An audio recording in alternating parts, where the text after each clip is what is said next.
నమస్తే అన్నలు. టాక్సీ డ్రైవర్లందరికీ ముఖ్య గమనిక. ఈ డ్రైవర్ చేసిన తప్పు మీరెవరు చేయొద్దండి. మీరు కూడా ప్రాణాలు కోల్పోతారు. అసలు విషయం ఏంటంటే, ఉత్తరప్రదేశ్‌లో టాక్సీ డ్రైవరు మరి నిద్ర వచ్చి కారులోనే రాత్రంతా పడుకోవడం జరిగింది. మరి తనతో పాటు బొగ్గులు కూడా వెలిగించుకొని 4 అద్దాలు క్లోజ్ చేసి రగ్గు కప్పుకొని పడుకోవడం జరిగిందండి. అలా చేస్తే తన ప్రాణాలు కోల్పోతాడని అతనికి తెలీదండి. కానీ పాపం ఆయన నిద్దట్లోనే ప్రాణాలు వదిలాడు. ఎందుకంటే మీరు కూడా అలా చేయొద్దండి.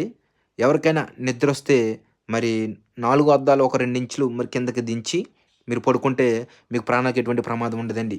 దయచేసి మీరు ఇతను చేసినట్టు మీరు కూడా ఎవరు చేయొద్దండి. ఎందుకంటే టాక్సీ డ్రైవర్లు రాత్రనక పగలనక మరి కష్టపడి కుటుంబం కోసం కష్టపడి మరి రోడ్ల మీదే కారులోనే పడుకుంటున్నారు. కాబట్టి మరి మీరు కూడా ఎవ్వరు కూడా ఎట్టి పరిస్థితుల్లో ఎప్పుడు కూడా ఏ కాలమని కాదండి. ఎండాకాలమైనా, వర్షాకాలమైనా, శీతాకాలమైనా ఎప్పుడైనా కూడా మీరు పడుకోవాలనిపిస్తే 4 అద్దాలు కిందకి దించి మీరు పడుకుంటే మీ ప్రాణాలు మీరు కాపాడుకోగలుగుతారండి. దయచేసి మరి మీరు కూడా ఈ వీడియో నలుగురు షేర్ చేయండి. మీరు కూడా నలుగురు ప్రాణాల్ని కాపాడిన వారు అయితారు. ధన్యవాదాలండి.